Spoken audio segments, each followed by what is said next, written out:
Hello everyone. Welcome back to Sustainable Living with Shilpa Reddy, powered by Planetgreen's Farm Natura, a new beginning to your life. Today is the first episode of One Sustainable Change, where I will be interacting with a special guest and a dear friend who will talk about the simple changes that we all can do and incorporate into our lifestyles. We hope to stand as a guide for those who choose to tune towards sustainable life choices. This episode is brought to you by SustainKart. For all these episodes, I have made one conscious change to repeat and restyle my outfits that I have worn many times before. Let's welcome the vibrant, relentless woman who walks the talk, fondly known as Worm Rani, Vani Murtigaru, on my show. A very warm welcome to my show, Vani Garu. We have done one show with you last season and I'm so happy that I brought you back, and I want to really dig out all the information and knowledge that you have, because you walk your talk and I follow you on your Instagram, and I got inspired and started changing and doing things that you do, not that you teach, but then we just get inspired and do things. Thank you, Shilpa. It's always an honor to come and be with you and talk to you.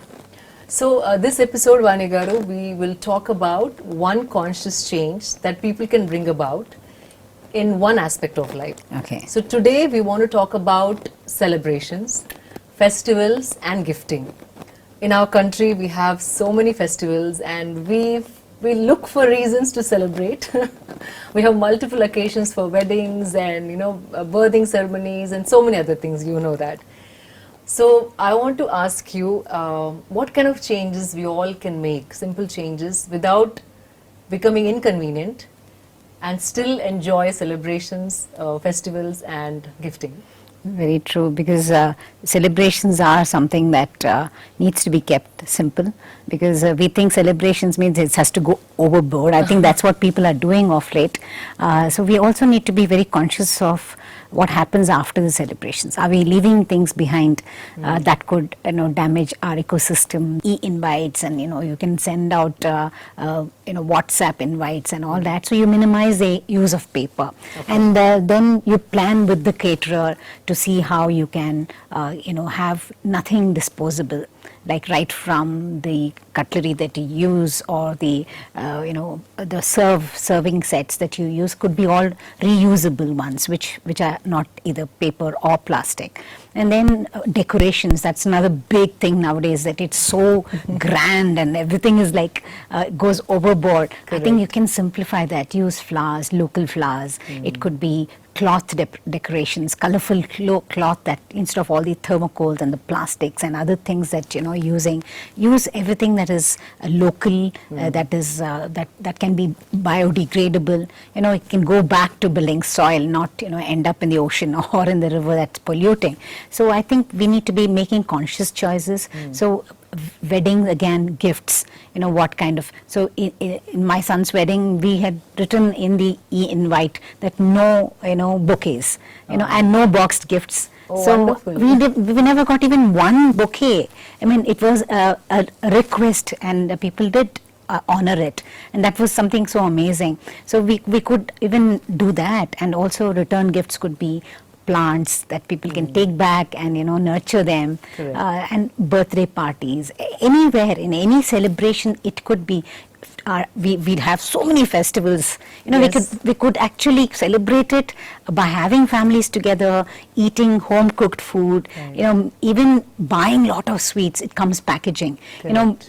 Make one sweet. You shouldn't be eating so much of sweets also, nowadays. That's so make true. one sweet at home, one of the favorite dishes that everybody like, cook a nice, simple, healthy meal. And I think that's the way forward. And kids' birthday parties, again, you can make it very sustainable, right from the choice of how you serve it and what return gifts are you giving. I've seen many young parents gift books which are bought second-hand, in the sense they actually pre-used, pre-used books which are still in good shape are being given, as gifts. Sometimes, see, the intention of one parent could be gifting a pre-used book, but often they think like what will and how will the others perceive.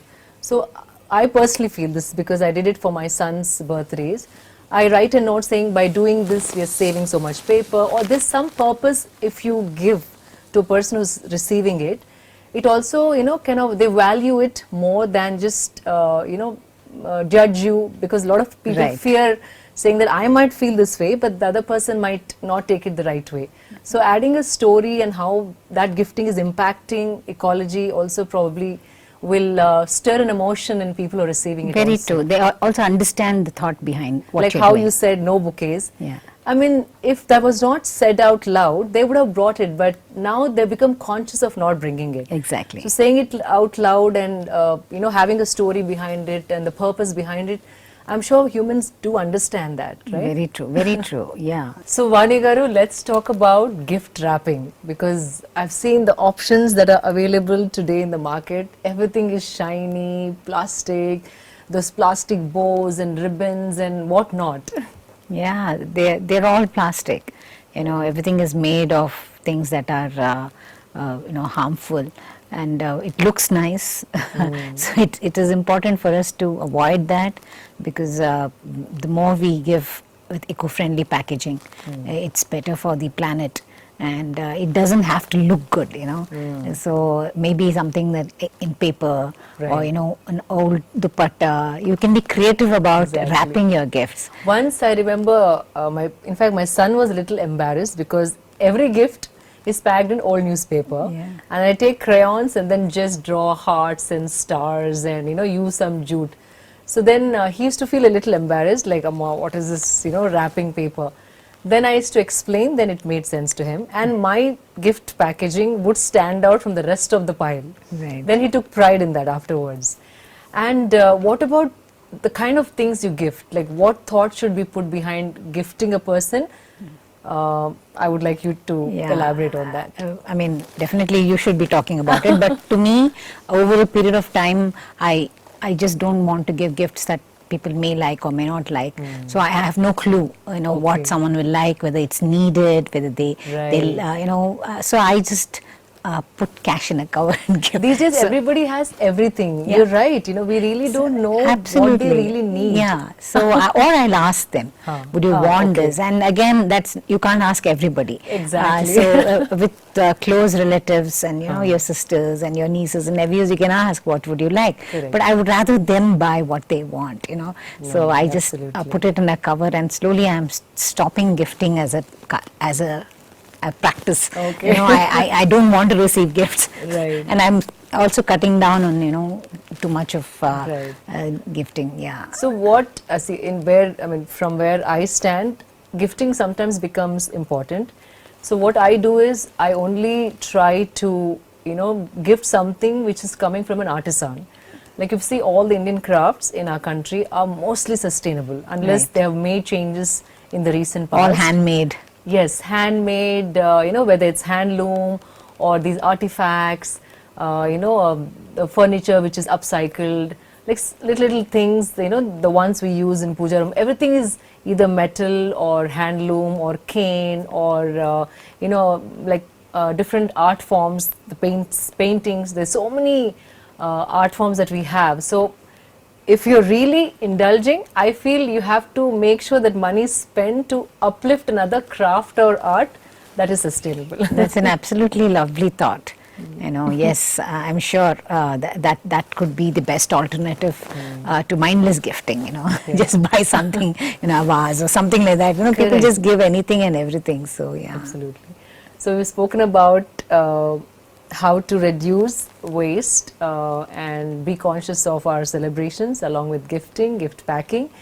And what is your take on those plastic flowers which are hanging on our puja room doors and walls? The actual tradition is to use original fresh flowers. Yeah. So what would you say to people before making purchases like that? Yeah, because that again, and you should understand where it ends up. That's very important. If it is plastic, if it's like a toranam, with a plastic toranum, after some time it is going to, it's not going to be of any use. You have to discard it, and when you discard, what really happens? Most of them are non-recyclable. Correct. So that's something that we need to be mindful of. Nothing like having a simple fresh flowers when you feel like decorating your puja room. That I think that should be more. You have these leaves, the mango leaves that are there in somebody's backyard. Right. Put a fresh toranum instead of something plastic that would stay for all the time. And end of use is something that we need to think about. And I think our culture also evolved based on what should be put where for a reason. Like for example, when you have rice flour being used to make designs in front of your home, rangoli, using haldi, there's a specific reason, scientific reason for which we started doing that. Right. And it's always important, I feel, not to forget that and then just make it look beautiful, but completely lose out on the purpose why it has been, Exactly. If you go to villages, they wash their front yard with, cow dung slurry. They make a nice, then they put the rangoli. So there is sanitization happening, antiseptic and all that. And plus, you have the rangoli, which little insects can come, the ants can come and take it away. Absolutely. That was very insightful, simple, but all these changes are doable. Yeah. Hence, we spoke about it, and thank you for sharing your ideas and thoughts behind this. Thank you, Shilpa. I learned so much from you too.